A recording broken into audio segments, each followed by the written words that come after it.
Bienvenidos y bienvenidas a Aquí América. Mi nombre es Alejandra Loucau y los acompañaré con la información más relevante de nuestro continente. Iniciamos.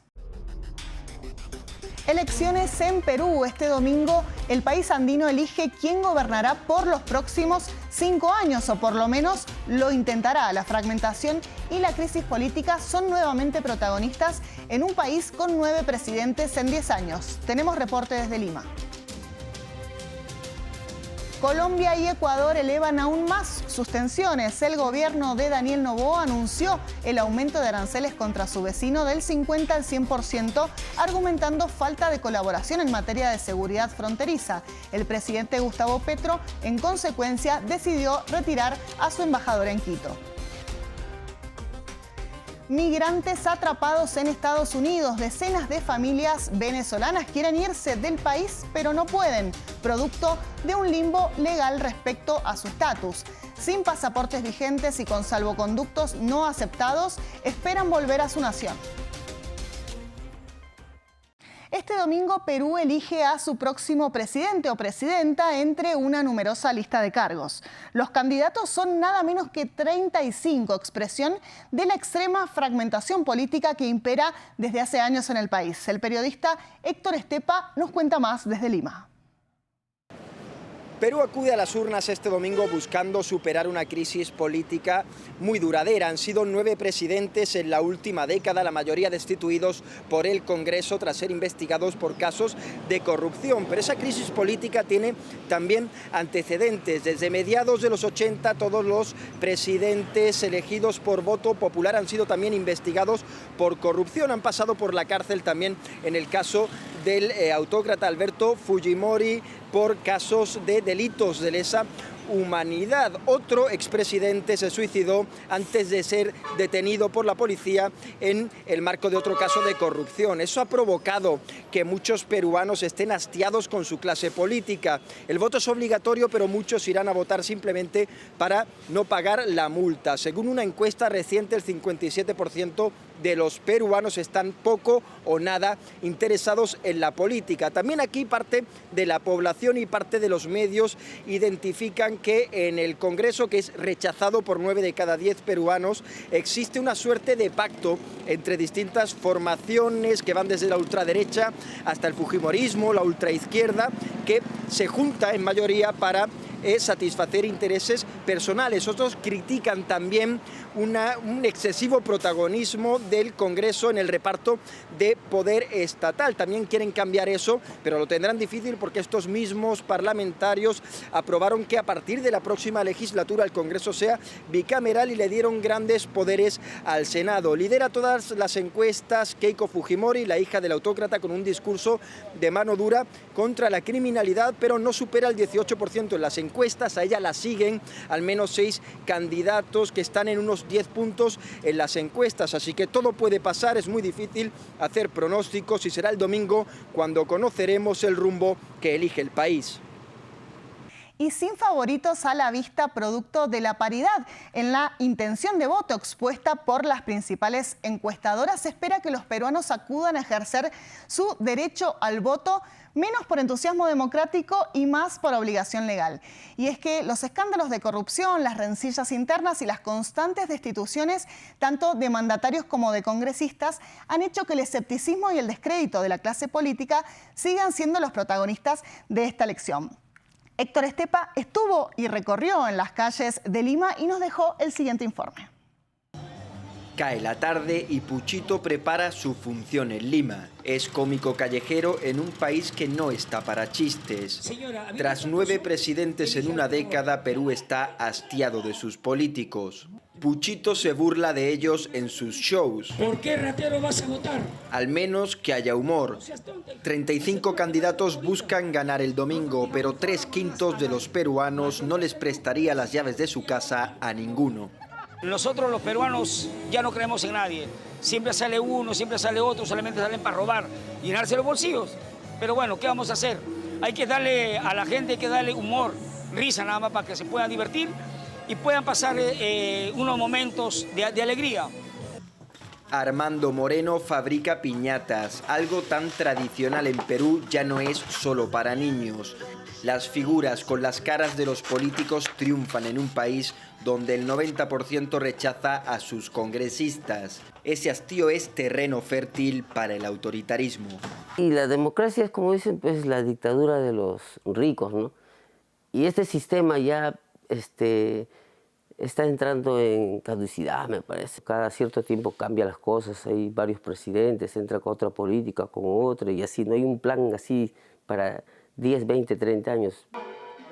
Brian Melgar y sus amigos son de la generación Z. Hoy rompen la piñata de la expresidenta Boluarte hecha por Armando. Marcharon contra ella y creen en un cambio, pero lo ven lejano. La mayoría de los congresistas fueron o están siendo investigados.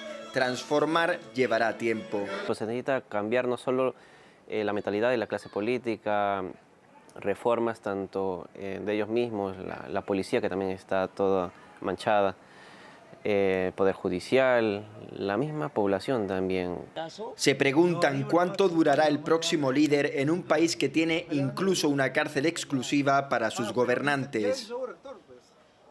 La relación entre Ecuador y Colombia ha llegado a un punto de no retorno, o al menos con sus actuales presidentes en el cargo. La escalada entre ambos países tuvo un nuevo round cuando el gobierno de Daniel Noboa anunció un aumento de aranceles contra su vecino.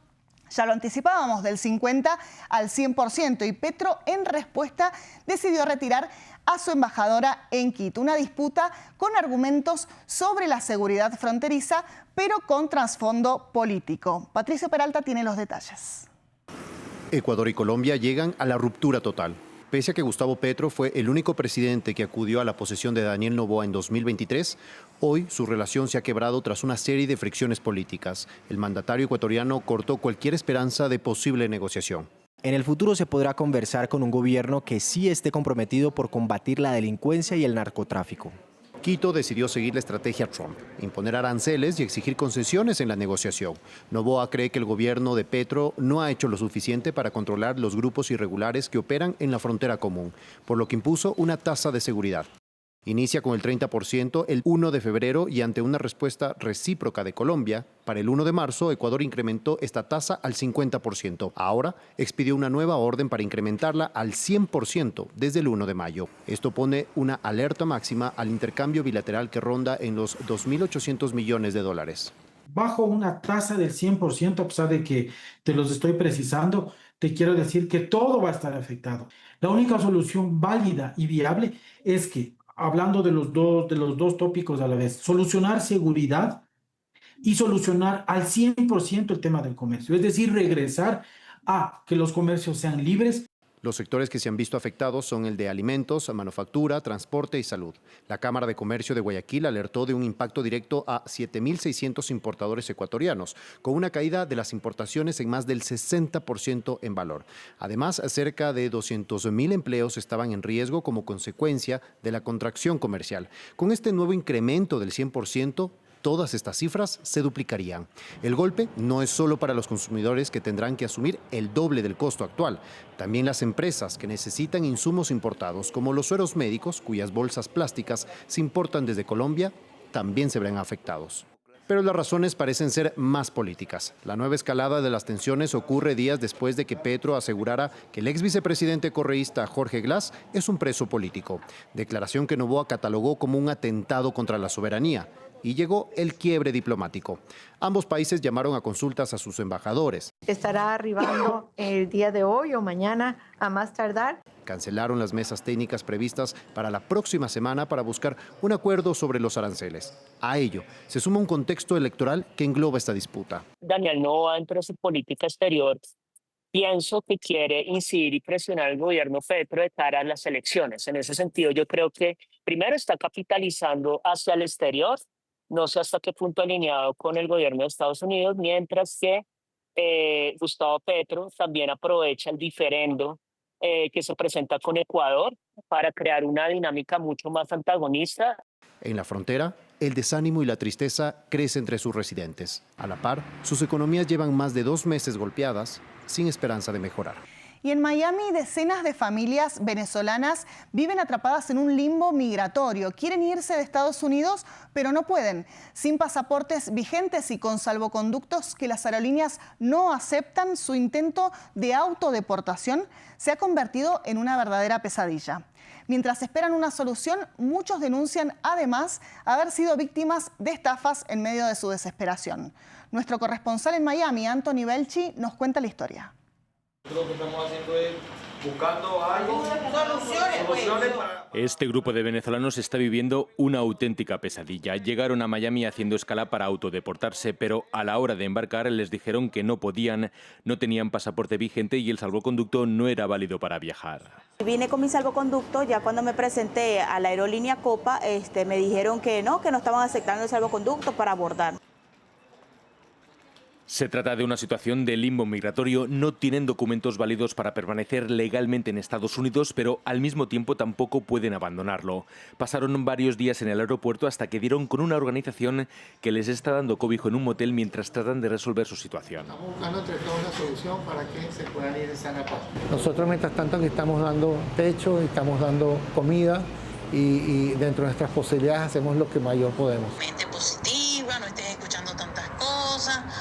Ahí es donde ella trata de decir que se calme uno, que es donde trata de estafarme porque dice que... A esta pesadilla se le suman los supuestos abogados que se aprovechan de su vulnerabilidad y se acercan a ellos para solicitarles grandes sumas de dinero por tramitarles el salvoconducto, cuando en realidad no pueden hacer nada. El primero me cobraron $850, fue estafado, no me lo quisieron aceptar. El segundo fueron 900. 1.9 millones de inmigrantes. En 2025, cerca de 1.9 millones de migrantes se autodeportaron desde Estados Unidos. Solo un 5% eran venezolanos. Sin embajada ni consulados, no pueden autodeportarse. Tienen muy poco margen. La realidad es que lo que les queda es esperar a que reanuden las funciones de la Embajada de Venezuela aquí en los Estados Unidos. Mientras tanto, estas familias siguen esperando para regresar y empezar de nuevo sus vidas en Venezuela. Y así llegamos al final de esta edición. En la producción estuvieron Luis Montes y Diana Rodríguez. Gracias a ellos, así como al equipo técnico y por supuesto gracias a ustedes por acompañarnos. Mi nombre es Alejandra Loucau y esto fue Aquí América.